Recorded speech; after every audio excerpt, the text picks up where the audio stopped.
So, Fitz, heading into the big game on Sunday. I know we always anticipate it's going to be a good matchup, but just give me your thoughts in terms of what you think about the game. Unfortunately, we'll probably talk a little bit about it later with this deflate thing. But I think the game's got the potential. You might talk about it. I'm not talking about that. It's been done to death, but still a topic we probably somehow it's going to get back to it anyway. But I think that the key, there's going to be one key to the game, in my personal opinion, is going to be, can New England do a full 60 minutes of shadowing Wilson? Green Bay did it good for 55 minutes. They didn't have any clue as to where he was the last 5 minutes of the game and the first 4 minutes of overtime. And if he's able to roam around as he did last year and basically do what he wanted to do, throw the ball who he wanted to throw it to, and they got the big running game, I still think Seattle's the better team. I know I get a lot of argument with that from the East Coast and Belichick being a great coach and a great quarterback, but I still like Seattle. And I think what they're going to do, and I think the other side of it is bang around Brady. I think this team can get to Brady. And I think that defensive line. And he hates that. Oh. He hates he hates the pressure. And I think you're right about they got to keep Wilson in the pocket. If they can keep Wilson in the pocket and not allow him to extend plays, then they're gonna give themselves a better chance, because that's what, when he does that, I mean, that's just a heartbreaker, right? He goes and runs for 6 yards to get a first down. Seattle's got to control the ball as well if they want to win. Marshawn Lynch is going to be the key to that, and they got to stay on the field as long as possible, because if you put that ball back in Brady's hands and you give him enough chances, he's going to beat you. As a football fan, I just love it when Lynch gets the ball. I just love it. I mean, when all of a sudden you see 8, 9 guys in this little scrum, and he's just carrying them 4, 5, 8 yards. Yeah. I just makes me. I just love it. At that point, I like the game. And when he goes out of the backfield and catches a ball, you can almost hear the shuddering of the safeties in the background. Oh, jeez, go out of bounds. He's a monster, man. He's a monster. My father used to say about, and I view Lynch this way, my father used to say about Jim Brown, when there'd be 3 guys on his back just begging him to go down. Please, I'm begging you to go down. That is a great analogy, Jim Brown against Lynch. Maybe the difference in sizes, but the way the game was played. I mean, Brown just wasn't going to go down. Yeah, my father said never one guy tackled him. And, yeah. So I think Lynch is the key for the Seahawks, and I think Brady's the key for the Pats. I think the Pats obviously got to stop Lynch if we're saying Lynch is going to be the key. I like the Pats. Well, it's not a bad pick. I mean, they look like they could score, so to speak, more points than Seattle. Yeah, I mean, again, I think, Lynch, the other thing with Lynch is he's got to hang on to the football. He's a notorious fumbler, and if he's going to be the guy that's going to have the ball all the time, it potentially will lead to that in turnovers, as we all know. That's a big deal in a big game like this. But well, if he gets one of those soft balls, he'll be fine. Yeah. I'm not talking about it.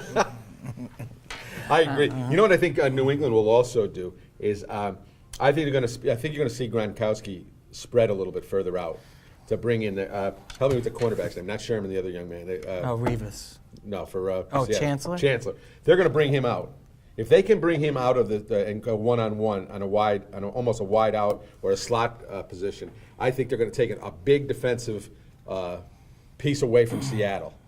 And I really do. I think Gronkowski will get a couple of catches or several catches, but I think if they spread him out and they thin out that defensive backfield, so to speak, I think that's going to be really, really important. And I mean, I haven't seen that yet. I mean, they don't do it a lot, but I think you're going to take one of the two. That's interesting. That's an interesting point, because that will give the Patriot, that'll open up, because Chancellor's a great run defender as well. And so I think it'll open up the run game for Blunt, who I think had a great game against the Colts, and it didn't matter how deflated the ball was. He ran for 170 yards. So that's a good point. I think that potentially could be. And I think the big thing, what I wouldn't do and what do I know? I'm not a football coach, but I wouldn't try to take away Gronkowski if I was the Seahawks.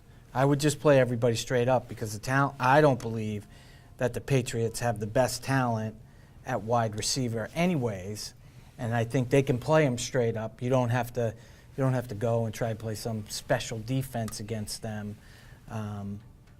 in order to beat them. So I think that's the one thing. The other thing that I think Wilson's got to be worried about is Belichick's going to throw the kitchen sink at him.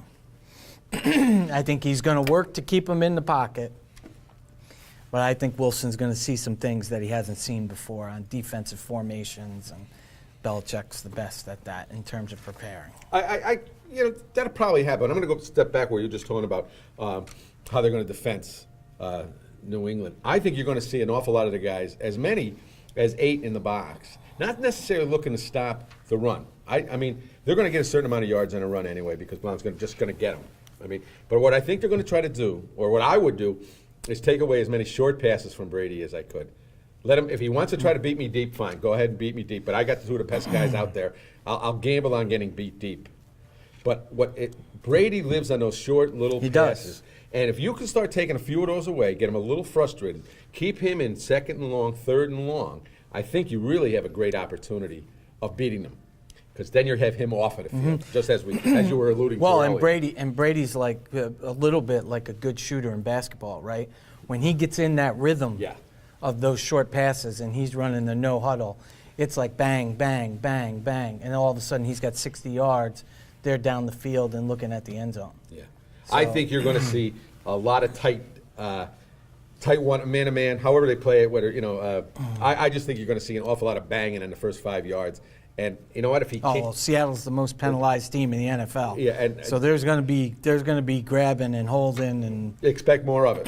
Yeah, I don't think they even worry about too much of that. I don't think it's fundamentally the mistakes like the Jets make 15 penalties, 15 5-yard penalties. That's fundamentally bad. These guys are just trying to rough you up, doing the things that take away a little bit, or hitting you 7 yards deep instead of 5 yards deep. So I think you're still going to see a penalized Seattle team. But I think it could get into Brady's head a little bit if he's not keeping those easy passes in front of him. Yeah. But so my pick's the Pats. I know you picked Seattle tight game. If it gets into a scoring display there, where if it gets up into 28-35, you'd have to say the Pats. Do you think it's going to be? I don't think it's going to be a high scoring game. I don't, and that's kind of where I'm going with Seattle's defense, keeping it reasonably close. I do think that people are underestimating the ability for Seattle to score, because if New England does what I was just describing, was coming up and trying to stop Lynch from running, I think they're going to do just what they did, is hit that pass like they did in overtime. Mm-hmm. If they get one-on-ones, these guys get a lot better. But the Pats have the best, pass defense in the NFL, even better than the Seahawks, just pass defense, and that's where he potentially will struggle. Look, I don't pay enough attention to them individually, but Revis is good. Still as good as. And they don't really have any great receiver, Baldwin and Cursor. Look, they're good receivers, but they play in the NFL. But they're not Dez Bryant or. Their offense isn't built on being the speedy wide receiver, though. No, they're not unlike New England. They're going to hit you with a little dink and dunk. But that's what I'm saying. If they gotta go to that, right? If they do shut down the run, I think they'll struggle to score points. It'll be interesting to get back to the very first thing I said. What can they do with Wilson? If Wilson is able to score, even like the example of that touchdown late in the Packer game where he just faked the handoff and went untouched. Yeah. If he gets 2 or 3 of those runs and 16, 18 yards at a clip. You got to keep him in a box. Yeah. Man. Got to. Yeah. But I think you give up when you do shadow him. I think you give up a little bit on your defensive backs. And the kid can throw the ball. Yeah. I don't doubt that. I think there's a lot made of the fact that he doesn't have a strong arm. He throws the ball fine he's got a good enough arm. Yeah. He showed you that in the overtime. Yeah. He threw the ball down the field. And I think one of the things you may, and again, we don't touch on special teams so much, but field goal kickers might come in to play big in this one, because the defenses are both really good. Yeah. This very well could come down to a kick at the end. Sure.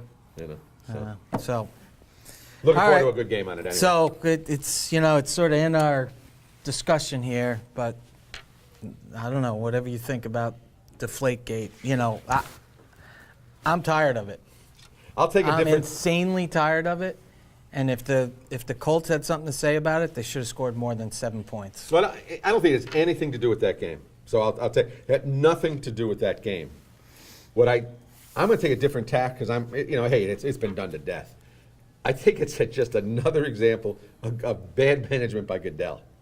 They come in, they find a problem. Okay, there's a problem. Indianapolis's balls weren't deflated. The other team's was. Mm-hmm. Now he comes in, takes 4 days to get there, makes a big scene that the NFL is on it. These balls were deflated. But that's about it. He's got no end of the sentence. He's got no end of the story. Who did it? You got Belichick, who everybody seems to want to believe. He goes from a guy who, I got nothing, talk to Tom, to being a science professor 3 days later, which was embarrassing to me, trying to tell us about atmospheric conditions and so on and so forth. I mean, you can't in 72 hours learn an awful lot about that, although he's probably a good, smart man, and he read his cue cards and handled them well. Did you hear that the Yankees tried to have a meeting with A-Rod and they wouldn't they wouldn't do that? I didn't read into it or read about it, but that I was did a see the joke, headline. Jim. I'm not going to talk about the I deflated get it. But footballs. they did have that last week. I really believe the NFL is as much in the problem area by causing it almost. I mean, if Baltimore said the balls were soft, okay, so what? You lost. You lost by 50. We're not listening to you. If somebody else says, the balls were soft and argued, I'm sorry, you lost it. Mm-hmm. But when the NFL comes in, interviews 40 people, leaves one guy out. They haven't interviewed Brady yet. I'm hoping, for the sake of the NFL and for this investigation, is they've got their case made and they didn't want to blow it up for the Super Bowl. This is something that you said a couple of shows ago, which, Goodell is really, so this is another misstep for him. If he should have gotten this addressed. I understand you coming up to the Super Bowl, but you had said that previously with the way he handled the whole Ray Rice thing, and then all of a sudden he's going to be the savior. And I had a different opinion than that. Remember, I said he's going to get it right, and he took his time. Well, now here's another situation. And not only that, the fact that they're second-time offenders, right? I mean, they've already been caught cheating once before, and now here they are again. And where's Goodell? He hasn't said anything, right? I haven't seen him say anything. There's been no press conference or anything like that. He said they're going to leave it basically off or his office said they're going to leave it until after the Super Bowl. I really believe they did. I think there's a smoking gun. I think it's going to come back to Brady. Yeah, I think it's probably some 22-year-old kid who was, Let me just finish with, though, I got a feeling this isn't like the first time it happened. I think this is just an ongoing thing. And is it a big issue? The integrity of the games at play, if you are actually at some point in time taking the balls post, being them blown up by the officials and doing whatever, putting more air in them, it doesn't matter. Right. I think the integrity game is at stake versus just the incident itself. Oh, I agree. I agree. I think that it has to be managed by the league, and if it was allowed to happen, and however, it gets back. I think you're going to find it gets back a little bit to money, right? They had the one guy that I forget who it was that said in the Super Bowl, the guy that played for the quarterback for Tampa when they won, he paid a kid $7,500 to deflate the balls. Well, not to deflate them, to rub them up the way that he wanted. But he also, I think, scuff them up the way he wanted. Well, and there's nothing wrong with scuffing them up. That's okay. I don't care. If you want the ball scuffed, fine. Don't change the. Because they're New England's balls, these are Indianapolis balls. Who cares? Scuff them up. As long as you don't change the. I just don't want to hear it all week. I honestly do not want to hear it all week because there's too much chance for this to be a good game with two good teams going at it. Who's the other team playing? I don't even know. Yeah, I mean, we're going to talk about deflated footballs.